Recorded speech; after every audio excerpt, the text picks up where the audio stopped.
Hey guys, it's battle report time again. Relicine here, and I'm going to be running my Cygnar today against Draxos' Skorne again. Draxos has deployed his army, and as you can see, it's pretty far forward. Why don't you go ahead and take us through your deployment? I'm running Zaal again, and I have 2 units of Immortals and 2 units of Annihilators, which the list really needs to function, in my opinion. So they're based in the center, ready to spread out and move wherever they have to. I have my Bronze back and my Gladiator supporting on the side. Then I have all my support solos and in the back with the Kriya, and Akar's in the center to go where he needs. And I also have a Totem Hunter over here to play flanker, and I have Saxon Orc here to provide Pathfinder to anything that needs it in the list. And your Totem Hunter has put prey on my Rangers, which are deployed in my front rank right here, next to Epic Eris, who is hiding in this forest. My Tempest Blazers are on my left flank behind this forest. They can move through it really quickly because they have Pathfinder. Stormwall is kind of going to take up this lane right between the forest and the wall. And then I have Siege with the Stormsmith right next to it. Reinhold is right behind Siege. Ragman behind them, Strangeway is right behind the Stormwall to keep it repaired and put Power Booster on it. The Journeyman Warcaster behind all that, he's going to put Arcane Shield up on that Stormwall so it can keep it alive. Gormand Wolf, a Squire, the Black 13th over here, and on my far right is my Stormsmith Stormcaller on my second one. So we're going to go ahead and talk about the scenario real quick. It's Into the Breach. Draxos, talk about it. Alright, so we have what is a 12-inch diameter circle right here centered where the Retribution of Cyber token is. And then we have a flag, which is a medium base, right here. You can only dominate the flag for, I can't remember if it's one point. One point was what I thought. And you can control for the zone for 1 and dominate for 2. That's correct. And there is no kill box in this scenario, which is somewhat in my favor, I think, today. Yeah, I would agree with that. I'm playing a shooting heavy army, and Zaal definitely likes to hug the table edge if he can. I'm more afraid of Siege than anything. Right. So we're going to go ahead and start the game. Draxos won the role to go first. Here we go. Alrighty, so that's the end of my first turn. It was pretty simplistic, really. The Immortals just ran forward, and Zaal cast Inviolable Resolve on them. Other than that, he put 4 Fury on the Agonizer, who's hiding behind my Bronze back, very scared. The Kriya walked up and cast her Animus to protect Hakar and Zaal from any shooting attacks that may happen during this turn. And pretty much everyone else ran forward to try and engage as fast as possible. My Totem Hunter did come out real left field here to try and make sure Siege can't get near that point, or to kill off any Rangers or Stormcallers that come that way. Okay, so here comes my first turn. Okay, so this is the end of my first turn. I ran my Tempest Blazers over to the left flank with their speed 9. They can move real quick, and I think that that's going to be a pretty nice position for them to flank and try to harass this inner zone here. Eris ran over to with them. The Rangers kind of retreated back into this forest.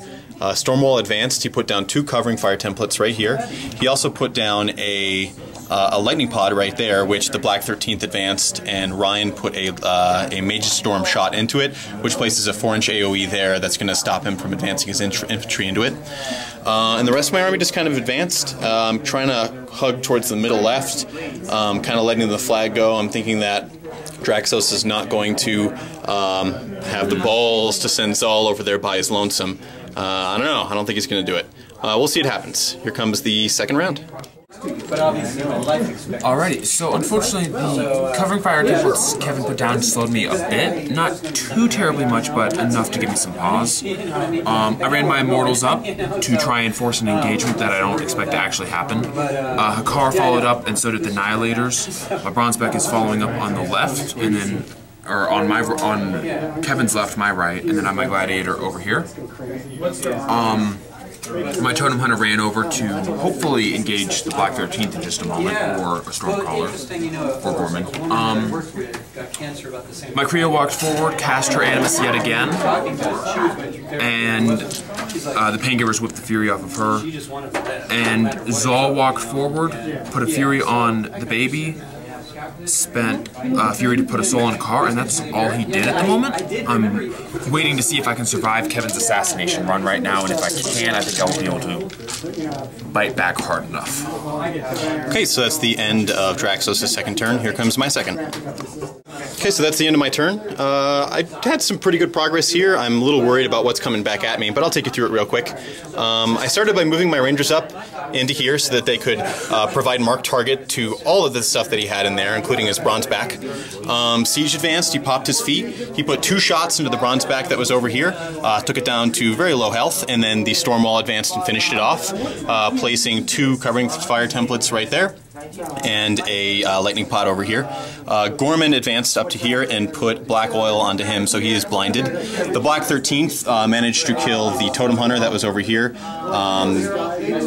Except for Ryan, Ryan shot and put a Mage Fire shot into the guys over here, killed a couple of them. That guy passed his tough check. The Tempest Blazers moved over and they kind of mopped up over here. They put some shots into Hakar and to his Immortals, but my dice weren't really that great, so I didn't have fantastic results. Overall, I think it was a pretty effective feat turn, but Hakar is pretty far forward and he's got 2 souls on him. And I'm a little concerned about what's coming at me next turn. So we'll see what happens. Nobody scores this turn. Here we go. Here's the first turn of round 3. Alrighty, so that's the game. The end game of it was I managed to deliver Hakar up to siege with my feet. I did it in a kind of weird way. I had my immortals I had my 2 immortals just walk around. One of them killed himself intentionally in the Mage Storm. The other killed a Gun Mage Cav. Hakar used Righteous Vengeance to walk over the wall.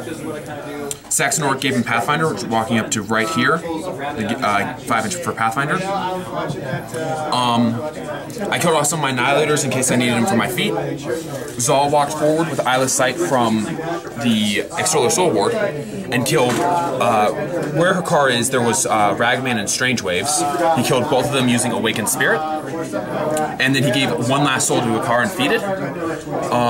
With that out of the way, Hakar charged up and used 3 swings to finally put down siege using my feet first, so all of them were fully boosted.